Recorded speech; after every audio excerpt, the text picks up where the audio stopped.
arriver, on demande à Sean d'abord quel est son tournage préféré, quel est son meilleur souvenir de tournage dans toute la saga. Première question. Et la deuxième qui va m'être posée dans la foulée, à quel point est-ce que c'est compliqué de gérer la célébrité, puisque vous avez tous plus ou moins dit Olivier Dubois, on reconnaît très bien, bien sûr, Sean dans la foulée, etc. Donc, à quel point est-ce que c'est compliqué de gérer la célébrité quand on travaille dans le cinéma et dans ce genre de saga mondialement connue? Most of my specific memories from the filming are you know, personal things that wouldn't really mean anything to anyone else. But when I think back, it's not about particular events. It's just having got to be there, having got to spend nearly 2 years hanging out in Hogwarts, which, you know, everyone in the whole world wanted to do, and we actually got to do it. We got to go to Hogwarts and go up there and do it. And a lot of those sets, I mean, some sets were green screen things, but most of them were actually filmed and were incredibly real. They looked real even when you were right there.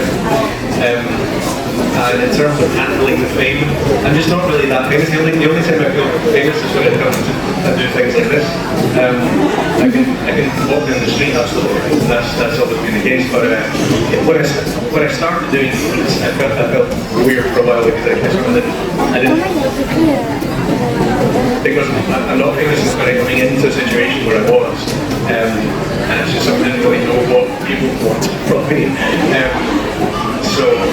But I got over that pretty quickly because most of the time everyone's pretty cool. So yeah, no, I'm not famous enough for it to interfere with my life.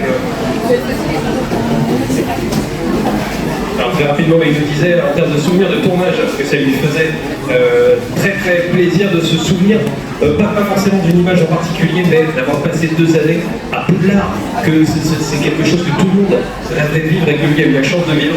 Et c'est un souvenir assez général de l'ambiance de l'équipe de tournage, etc., qui lui revient, qui lui reste, qui lui fait très plaisir.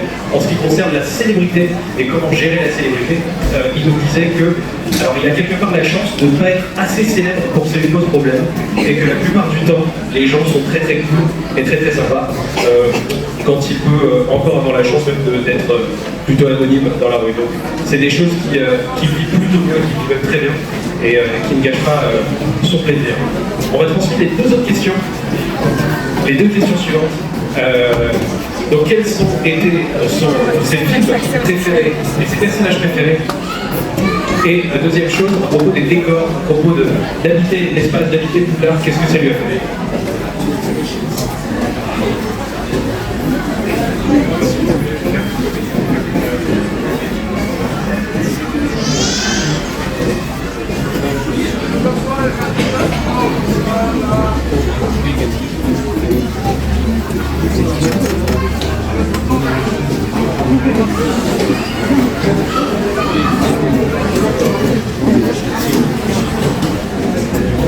My favourite character is Snape, and my favourite movie was The Deathly Hallows Part 1.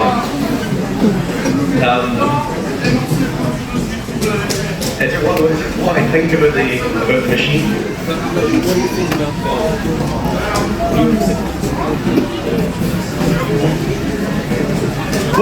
I think at that point we made Harry Potter. There have been quite a few big movies like the Star Wars sequels and stuff where almost everything was green screen and actors were doing huge amounts of just you know, looking at a tennis ball and a stick and pretending that things were there. And that famously is quite a frustrating and can be a very boring experience. On Potter, although some stuff like the Quidditch matches was all CGI, for the most part, everything was actually built, and an awful lot of it was practical special effects that looked just as real when you were 2 feet away from them as they did. So we thankfully didn't really get too much of a kind of soulless kind of mechanical experience. You know, we were there, it was very tactile. We got to be in that place and tell the story just like you would in the play, a much smaller film. So I was very grateful for that. I don't like where nothing's there. It's all just green screen and they have to tell you where to look all the time. Alors, je vais garder la réponse à la première question pour la deuxième partie. Je vais commencer par répondre sur la partie technique. Habiter le château pour 10 mois d'affilée, c'est des choses particulières, c'est des souvenirs vraiment particuliers parce que à la fois il y a la grandeur du décor, la grandeur de la technique et en même temps une partie CGI, une partie sur les écrans. Il est très heureux de ne pas avoir eu à vivre que cette partie qui techniquement peut être encore mieux, d'être devant un fond vert et de devoir servir de modèle pour quelque chose qui va être ensuite intégré électroniquement et de façon un peu artificielle. La première question qui était posée, c'était quel est son film préféré, son personnage préféré. Je ne sais pas si y en a qui ont des idées ou pas. Son film préféré, je commence par là, c'est... Non, c'est pas le... C'est Les Reliques de la Mort Portière. Voilà. Les Reliques de la Mort Portière et son personnage préféré. Snape. Il y a un fan club de Rogue. Ouais, c'est Rogue. So yeah, Rogue. Yeah. Okay, I knew that. Pour trahir un autre petit secret, depuis hier, il me dit qu'il est horrible en français, qu'il parle pas bien du tout. Et je fais le tour des données avec ça, c'est sympa. Deux questions par la suite sur le personnage d'Olivier Dubois d'abord. Qu'est-ce qu'il est devenu après? C'est vrai qu'on se demande un peu qu'est-ce qu'il devient ce capitaine de l'équipe de Quidditch de Gryffondor. Qu'est-ce qu'il devient après ses études? C'est quoi ce parcours super lui? Qu'est-ce qu'il devient par la suite? Première question, est-ce qu'il ne le sait pas? Et deuxième question, comment il a été pris pour incarner Olivier Dubois? C'est vrai qu'on l'avait tous dans une saga comme ça. Comment est-ce que ça a pu se passer pour lui?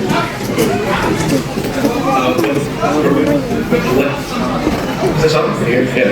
Another one left Hogwarts, he played Quidditch, he joined the Quidditch team to play professional Quidditch, and then I assume coached professional Quidditch, and that's all, and as far as I'm aware, that's all he ever did. Kind of a boring guy.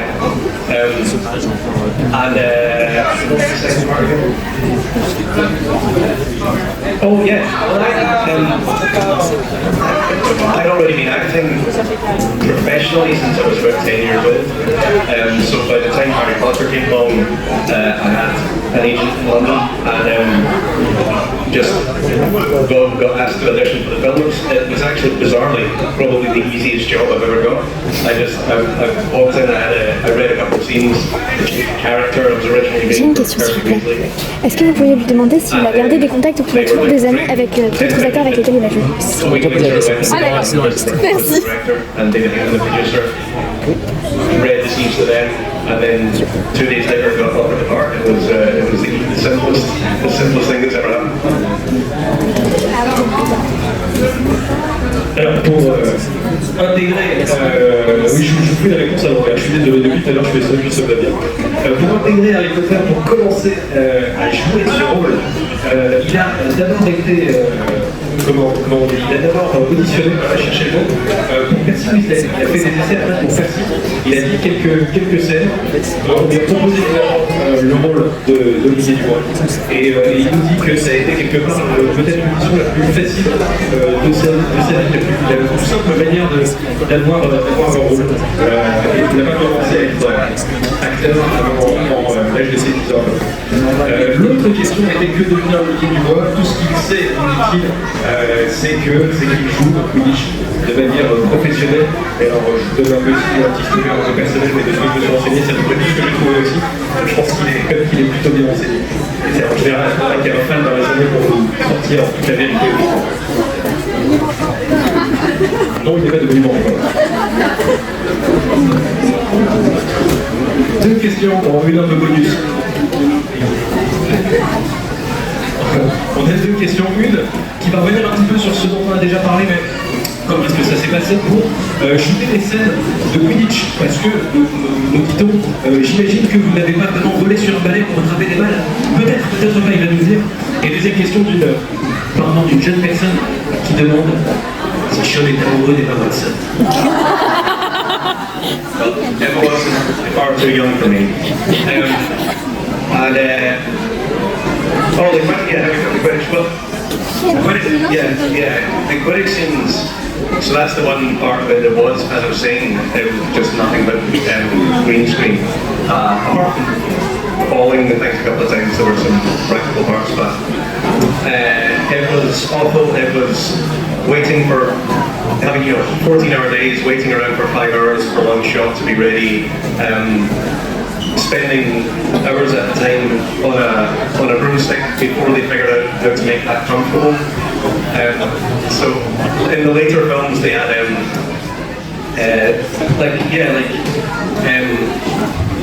these kind of big padded saddles that were shaped to the actors' butts, and it was just a big saddle that was sat on, and it was horrible. And then the first time I got to experience flying a broomstick over the Quidditch pitch was in about 2018 when I went to Florida and went on the Universal Studios Hogwarts ride, where at one point you just find yourself flying a broomstick over the Quidditch pitch.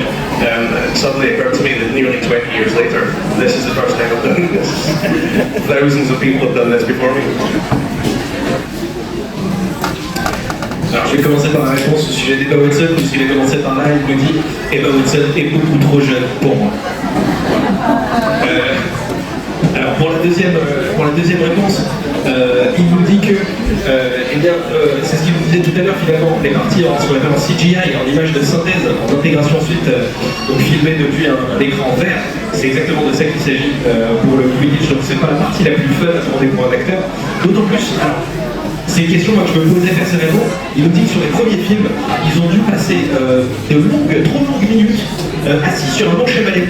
Le temps qu'ils placent bien les caméras et qu'ils sachent comment filmer les trucs. Donc pas évident. Ne faites pas ça chez vous, ce sont des professionnels.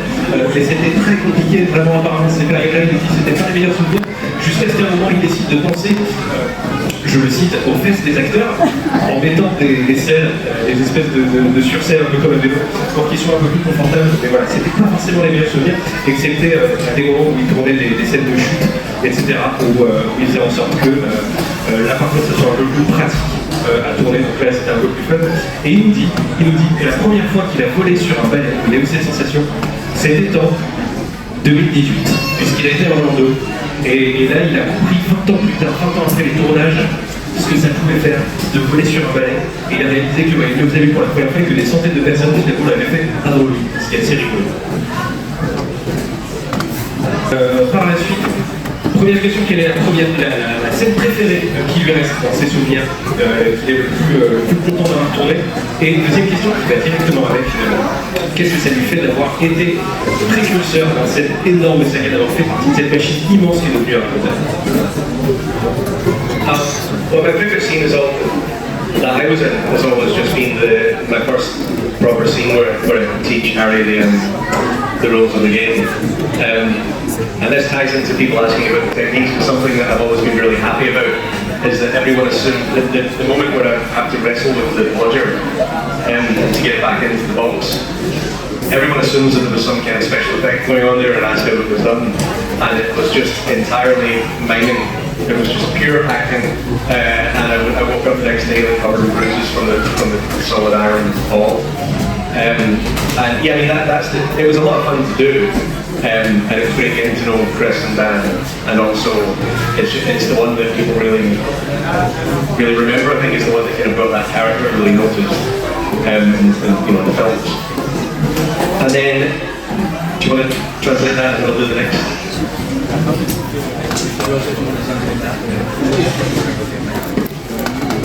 Alors pour la première question, il nous dit que ça lui fait toujours plaisir de repenser à cette scène au premier film.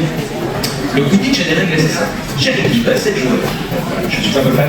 Où il explique les règles, où il explique les balles, et notamment on lui reparle souvent de ses abdos en acier trempé quand il rattrape le cognard et qu'il le refout dans la boîte. Voilà, il dit c'était une scène très sympa à tourner parce que c'était du pur acting et parce que vraiment là, il a dû donner de lui-même pour jouer cette scène. Ça a été très sympa à jouer et que quelque part il partageait la vedette avec la qui était le premier membre. Donc là c'était quelque part le meilleur souvenir de tournage qui lui reste. Et il va me répondre du coup à la deuxième question qui était qu'est-ce que ça fait de faire partie de cette saga gigantesque et d'être le précurseur dans cette saga. And then, what it feels like to be in the saga. Yeah, it's really strange. I still kind of, it's still not something that kind of makes sense to me even to this day. There's not really being part of something that huge and something that you've done being known by literally billions of people is there's not a box for that in your brain, I don't think. So I mean, it's bizarre because on the one hand, I don't. On a day-to-day basis, it's still, I'm not one of the main stars. I'm not this kind of, I can walk down the street. I'm not this huge celebrity. On a day-to-day basis, it doesn't really matter. It doesn't have that much of an impact on my life. But I'm obviously regularly reminded. If you're moving around in the world, you very, very rarely go a whole day without Harry Potter coming up. Some sort of reference to it. And so I get these constant reminders that this job that I did at Private Party 20 years ago is like up there with Star Wars and these kind of like omnipresent cultural phenomena. It's very, very strange. Yeah, to this day, I've not managed to really get my head around it. Alors il nous dit que on n'est pas fait pour avoir une part de notre cerveau qui réalise un peu pareil, qui réalise ce que ça fait d'être la partie, d'être précurseur et de faire partie d'un truc aussi gigantesque que vous.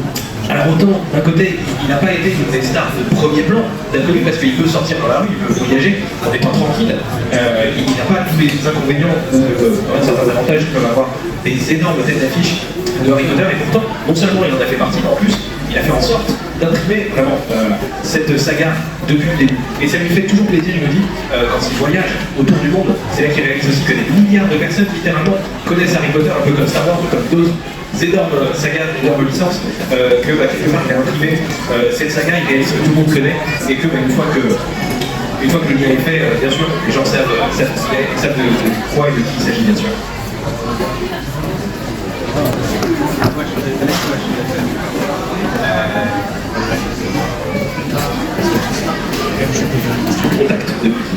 Pour rappel, ça fait plus de 30 ans.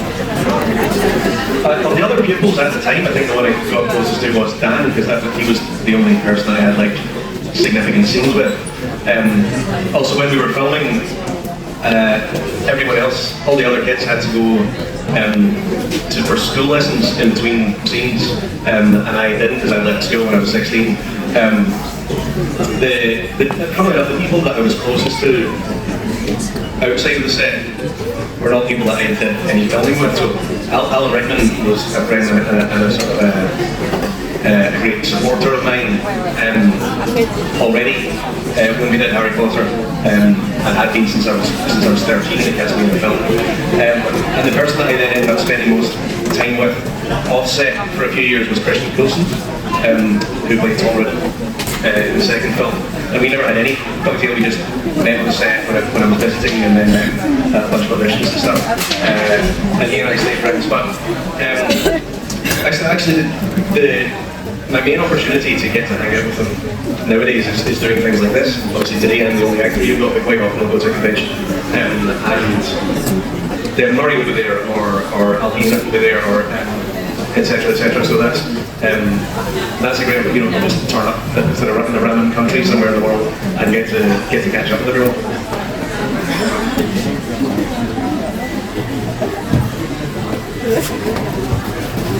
Alors il nous parle d'Alan Rickman qui a beaucoup supporté de Christian Wilkinson aussi, qui est l'acteur de Tom Jedusor dans le deuxième film. Très beau jeune homme. Voilà, ça vous parle? Beau jeune homme, génial. Donc très faites-le. Voilà, il n'a pas eu énormément d'opportunités de créer des liens avec les autres élèves, et pour cause, entre les scènes, entre les prises et les tournages, les autres élèves allaient à l'école, allaient étudier, ce qui n'était pas son cas à l'époque, puisqu'il a arrêté l'école lui à 16 ans, il me dit. Et il me dit aussi que voilà, ça a été les personnes avec qui il a eu vraiment des liens, et qui ont été des liens forts, n'ont pas forcément été des personnes avec qui il a tourné nécessairement. Autre chose, il nous dit aussi que les opportunités qu'il a eu de rencontrer vraiment et de discuter avec nos acteurs de la saga, d'autres membres de cette grande famille Harry Potter, ça a été des événements comme celui-ci, notamment où il a pu être invité. Il nous cite l'exemple, notamment, je ne dois pas tout à fait au hasard, d'Evan Murray qui était l'année dernière, voilà, avec qui c'est très bien passé d'ailleurs, qui est beaucoup apprécié, mais c'est des moments où il n'a pas forcément eu l'occasion d'échanger comme on peut l'imaginer. C'est vrai que entre les scènes, il y a de la vie et la vie a dû se faire.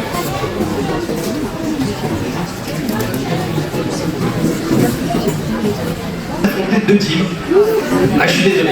Vous connaissez ceux qui... Alors, j'en fais partie, je suis désolé. Mais à chaque fois qu'on regarde un film, vous savez, il y a toujours le mec un peu relou à côté qui dit « Ouais, mais dans les bouquins... » Alors, non, bon... Vraiment, c'est pas un mur d'un moins de 3/4, c'est une barrière. Et en fait, bon, bref, voilà. Première question, est-ce qu'il a lu les livres? Est-ce qu'il a lu les livres? Ça, on va lui demander. Deuxième question, à propos des films, vu qu'il a, lui, vu le résultat des concours, il a été le résultat avant même que le film soit sorti, est-ce qu'il s'imaginait ça quand il a vu les films, au moment de la sortie? Qu'est-ce qu'il s'est figuré dans sa tête avant de voir les films au cinéma? Voilà, une question toujours intéressante à poser avec. Yeah, I think more or less they were how I was expecting, because I spent a long time on set, and also I think one of the remarkable things about both the books and the films, the remarkable thing about the books is that the world is so vivid that basically everyone that reads them sees the same thing, which is incredibly unusual. And then the films came in and were able to. And I think Chris Columbus is largely responsible. Chris Columbus and Stuart Craig, the art director, are largely responsible for this. They really did manage to just take what everyone saw when they read those books and put it on the screen. It's the only example I can think of a really big movie coming from a book where I've never heard anyone say, "Oh, I don't like the films because that's not how I imagined it." It does seem to be how everyone imagined it. The only thing that I think makes a really big difference to the feeling of the films that you can never guess that from being on set is the music. I think the main theme is one of the best things that John Williams has ever done, and that added just a huge amount to the tone and the feeling and the atmosphere of the movies. I guess I have read all the books and seen all the films, and I think I prefer reading the films I'm in. I prefer reading the books because I hate watching anything that I'm in. But in general, I think they cast it so well. They got people like Alan and Robbie and Maggie Smith and on the list goes. They cast it so well that you have none of the normal disappointment of like that person's not what you're for that character. So I think I'd probably say unusually gun to my head the movies. Is that too long? Can you remember all of that? Sorry. Alors, il nous dit qu'il s'imaginait à peu près parfaitement ce que ça allait donner à l'écran pour une bonne et simple raison, c'est qu'il se l'imaginait déjà avant même de tourner. Puisque les livres sont faits de telle manière qu'on se figure à peu près tout de suite ce que ça va donner, ce que vont donner les images, et que c'est vrai que Harry Potter est un peu cet univers un peu magique où en le lisant on s'immerge totalement, et il n'a pas tellement d'autres exemples ici dans la culture, dans la littérature ou même dans le cinéma, dans le livre qui serait aussi bien traduit à l'écran. Et alors deuxième chose, team livre, team film, je suis désolé, je vais faire des désaccords. Il préfère les livres. Il préfère les livres. Non, c'est tout. Ah bon, d'accord. Oui. Mais, d'accord, alors, pour contenter aussi ceux qui aiment le film, mais il dit que le casting n'aurait pas pu être mieux fait. Donc quelque part, il ne déteste pas les films bien au contraire, il les aime aussi. Le casting, il parle d'Alan Rickman, de Maggie Smith, de Robbie, etc. Que le casting est exceptionnel et que, évidemment, ça reste dans la tête de tous les fans. Et c'est quelque part pour ça qu'on peut se chatouiller un peu facilement entre film et livre, etc. Parce qu'on sait bien que finalement, on aime beaucoup les deux. Alors, ça sera la dernière question, je précise, qui nous a apparemment été posée par une jeune fille de Serpentard. Vous allez voir pourquoi ça a son importance. On nous demande s'il devait choisir un sort interdit, lequel serait-il? Et s'il ne veut vraiment pas choisir de sort interdit parce que c'est un gentil Gryffondor, et bien lequel choisirait-il? Avada Kedavra. Why waste time with anything else? Yeah, that's my only answer for that. And also, someone asked as well if I'd taken the test to see what how Simon had shown personally. And I'm Gryffindor. I don't know why you keep asking. What else would it be in except Gryffindor? Gryffindor's the goodies. Slytherin are the baddies. And then I don't know what the other two are. Oh non. Pour le sortilège interdit, j'aime beaucoup sa réponse. Il nous dit Avada Kedavra, pourquoi perdre du temps? c'est assez formidable. Et on lui a déjà posé la question apparemment, est-ce qu'il a fait le test? Vous savez, les tests sur Internet pour savoir de quelle maison il est. Et il dit, mais je ne vois même pas pourquoi on me pose la question. Gryffondor, bien évidemment. Gryffondor sont les gentils, Serpentard sont les méchants, et je ne sais pas que sont les autres. C'était les toutes dernières questions, je crois que ça peut s'applaudir, on peut le remercier.